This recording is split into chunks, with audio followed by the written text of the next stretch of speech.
Assalamualaikum warahmatullahi wabarakatuh. Kembali lagi di channel kita, Delona Adelia. Udah lama banget nih kita nggak cerita-cerita tentang kisahnya teman-teman bestie-bestie di sini ya. Jadi kali ini aku di segmen kisahku, aku bakal bawain cerita dari Olivia.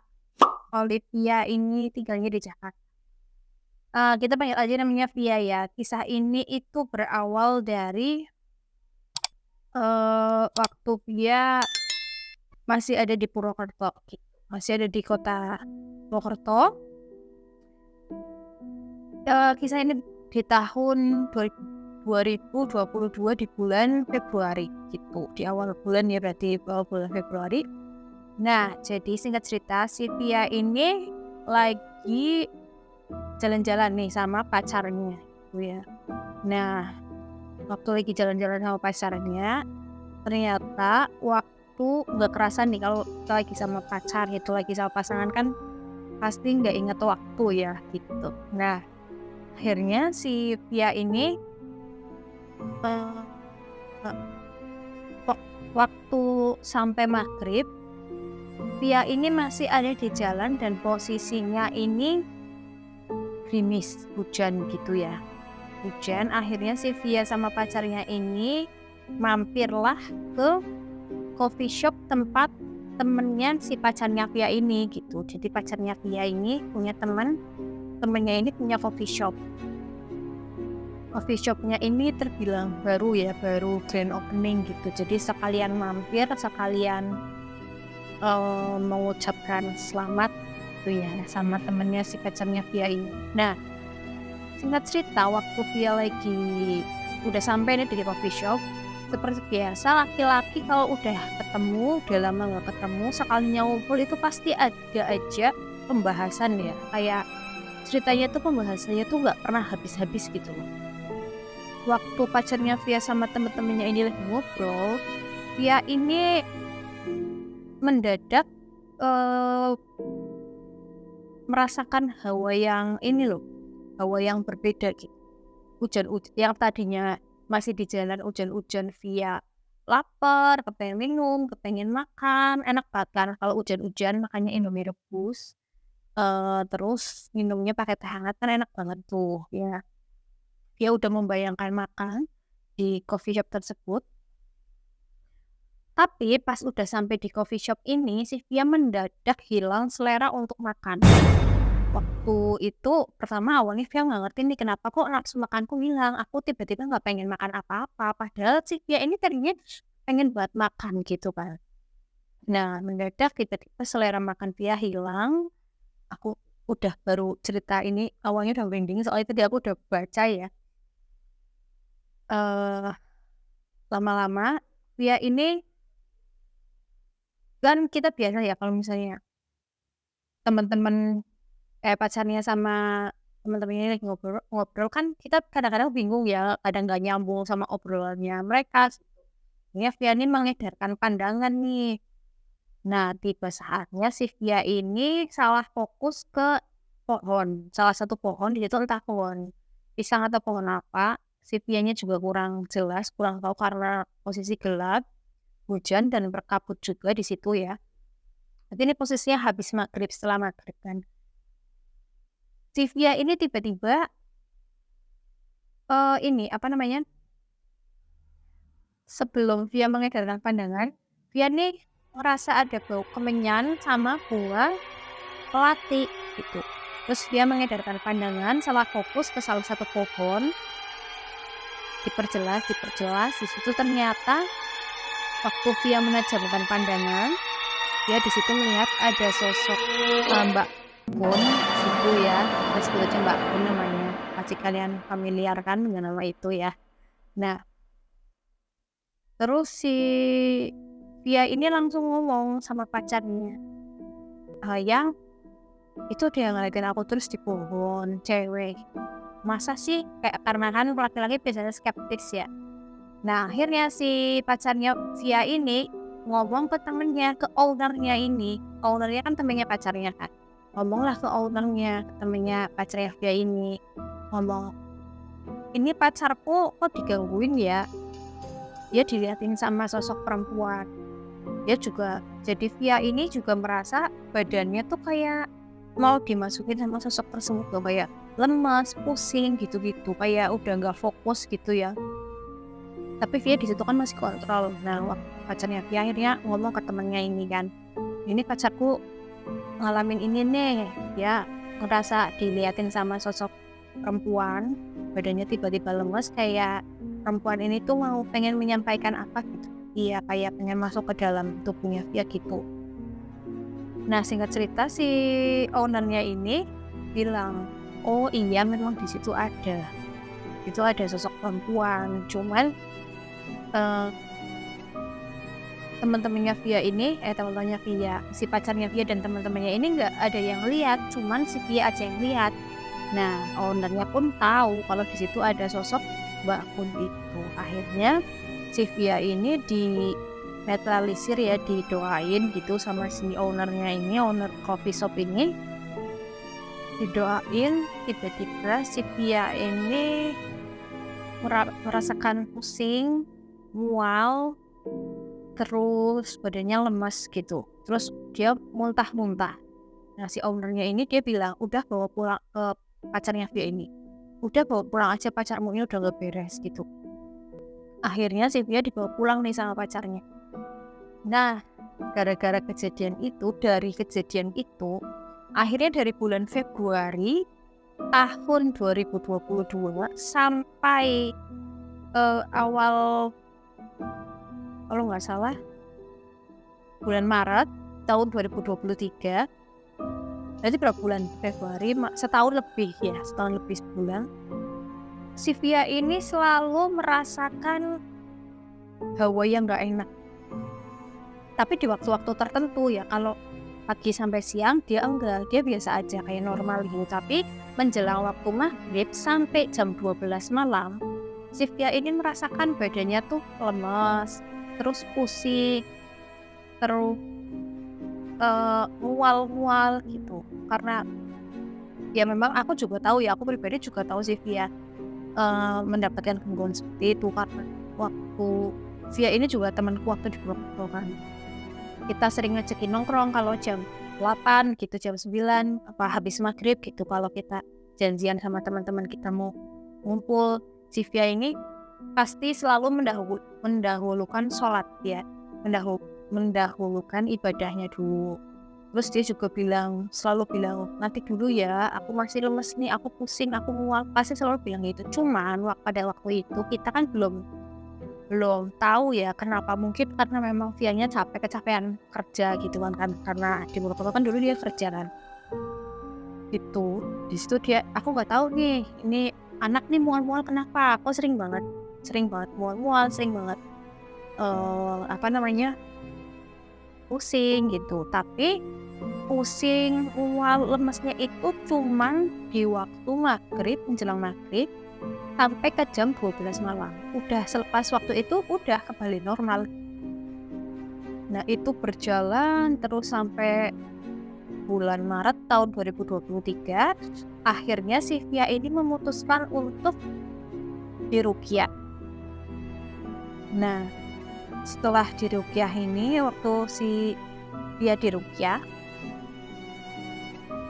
Via ini dia tuh nggak sadar ya, karena dia kan diruqyah ini sama ditemenin sama temennya ya, teman perempuannya. Diruqyah terus si Via ini waktu diruqyah tuh dia nggak sadar, tapi menurut penglihatan temannya, yang temannya tahu, karena temannya kan itu berarti dalam posisi keadaan sadar melihat Via yang lagi diruqyah gitu kan. Nah, pas temennya cerita nih ke Via, kamu nih tadi pas diruqyah dia tuh mengeluarkan darah, muntah. Habis itu dia tuh kayak orang kesetanan, ngerti nggak sih? Kayak bukan kesetanan ya, bahasa halusnya apa ya, kayak nggak sadar aja gitu, kayak kalian tahu nggak sih kayak orang-orang kesurupan gitu, ya kayak gitu. Terus dia waktu diruqyah ini mengeluarkan muntah darah nah, nggak sampai di situ aja nih, nggak diruqyah nih, udah diruqyah selesai enggak, belum sampai, maksudnya apa, nggak sampai di situ aja. Beberapa hari, beberapa bulan, beberapa hari, beberapa minggu setelah dia ruqyah, karena aku tahu dia diruqyah di mana, dia ruqyahnya kapan, dan dia harus ruqyah lagi itu kapan, aku tahu. Ternyata sosok-sosok yang ikut di badannya Via ini belum semuanya pergi. Jadi setelah diruqyah ini, Via ini masih sering mendapatkan teror-teror, bukan teror ya, mendapatkan gangguan dengan cara kayak gitu, menyerang apa ya, fisik ya berarti ya, sampai dia pusing, menyerang kesehatan, pusing, mual, lemas itu selalu. Tapi ini nggak sampai jam 12 malam, cuman dari menjelang maghrib sampai jam 9 aja dia udah udah normal lagi gitu kan. Karena yang pertama kan tadi sebelum diruqyah kan menjelang maghrib sampai jam 12 malam. Setelah diruqyah ini dari menjelang maghrib sampai jam 9 malam dia masih aja mengalami hal-hal seperti itu kan. Akhirnya si Via ini ruqyah lagi, mendatangi ke ustadz yang dia datengin waktu ruqyah pertama. Ya ruqyah lagi di situ, terus sama muntah darah lagi, karena ruqyahnya kan dengan pakai media kelapa ya. Pas dia habis minum air kelapanya itu, dia langsung muntah, mengeluarkan darah lagi. Tapi si Via ini nggak merasakan sakit atau merasakan apa tuh enggak. Jadi habis ruqyah tuh kayak badannya kerasa capek aja. Nah sekarang Vianya lagi di Jakarta. Terima kasih banget buat Via yang udah ngirimin cerita ini. Aku tadinya nggak ngerti kenapa ya kok bisa nih dia diruqyah sampai diruqyah gitu kan. Terus kenapa ini anak kalau diajakin nongkrong pasti bentar dulu ya, aku nih lemes banget nih, aku pusing, aku mual, sampai dia tuh waktu itu pernah kita mau keluar nih ya, janjian mau nonton film 3 waktu itu, aku, Via sama teman kita satu lagi ada. Itu film itu di jam 7:30, tapi kita memutuskan untuk kumpulnya ini jam 7 karena si Via ini termasuk orang yang sangat ngaret ya, jam Indonesia ya, ngaret banget, suka datang mepet-mepet gitu. Akhirnya kita memutuskan untuk kumpul jam 7. Tapi si Via ini kan dia harus sholat dulu kan, harus sholat maghrib. Dia ngomong, aku sampai nggak kuat buat sholat maghrib. Dia lemes banget, badannya berat, dia mau sholat maghrib dia nggak kuat. Akhirnya kita tungguin. Akhirnya dia sholat maghribnya kan telat ya, karena biasanya kan dia ini sholat pasti on time kan. Tapi ini telat karena badannya itu tadi berat, pusing, mual gitu, sampai akhirnya dia nggak kuat untuk sholat maghrib gitu.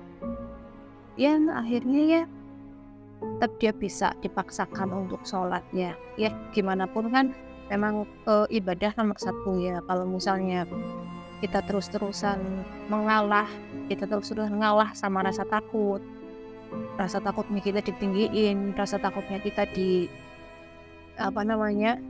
prioritasin gitu, pastikan mereka itu kan pasti lebih senang ya. Jadi si Via ini tetap walaupun keadaannya seperti itu, dia tetap memaksakan untuk menunaikan ibadah sholat maghrib. Terus pas udah selesai sholat nih, dia ngumpul sama kita, dia cerita akhirnya aku gini. Sebenarnya udah cerita di WhatsApp, cuman kan kita sebagai perempuan, apalagi kita sebagai temennya ya, kita pasti butuh butuh cerita yang lebih detail lagi gitu.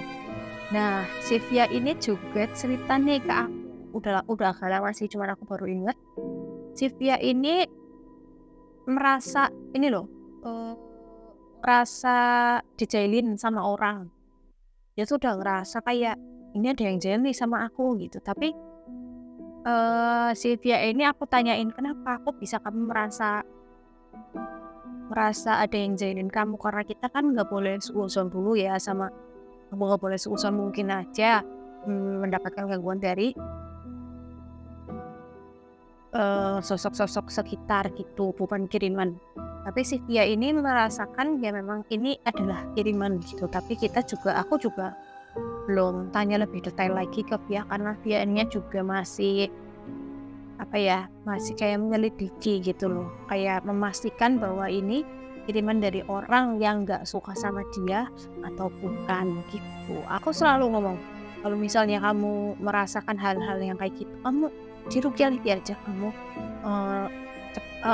kencengin sholat dan lain sebagainya gitu. Tapi yang namanya kesel makhluk Allah ya, yang kita lagi sholat aja kita bisa digangguin gitu. Jadi nanti kalau aku udah dapat cerita lanjutannya nih dari Via, dia dikirimin sama orang atau karena memang dia gara-gara ngelihat sosok Mbak Kun di pohon deket coffee shop tadi,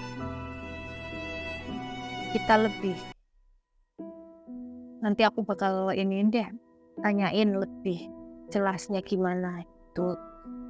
Terima kasih nih buat Mbak Via ya yang ada di Jakarta. Kapan nih pulangnya nih, kan aku udah kangen ini loh. Udah kangen banget ini, mau nongkrong kita ya, mau jalan-jalan. Tapi dia udah betah kayaknya di Jakarta. Ya semoga kamu bisa lebih maju lagi, lebih sukses lagi di Jakarta ya Via. Jangan lupain teman-teman yang ada di Purwokerto. Ya sehat-sehat terus. Terima kasih sudah mengirimkan cerita ini.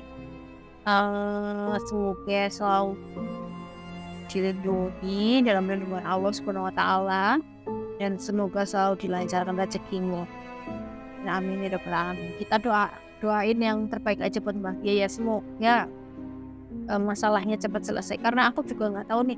Aku nggak tanya lebih detail lagi, dia nih masih sering merasakan hawa-hawa yang seperti itu apa enggak. Soalnya terakhir belum lama banget lah, sekitar 1 bulan yang lalu, dia ini WhatsApp ke aku, katanya dia merasa ada yang ngirimin hal-hal yang nggak baik ke Via ini. Nanti coba aku ngobrol sama Via, boleh nggak buat diangkat di channel kita. Nanti kalau misalnya aku udah dapat izin dari Via, aku udah dapat ceritanya dari Via, aku bakal ceritain lagi lebih detailnya di sini. Terima kasih sudah mendengarkan cerita dari Via. Gimana menurut kalian? Ini serem nggak? Menurutku sih ini bikin capek ya, maksudnya bikin capek banget ya. Bayangin aja kalian dari bulan Februari tahun 2022 sampai Maret 2020. Capeknya kayak apa, Mas? Dia selalu merasakan lemas, pusing, mual.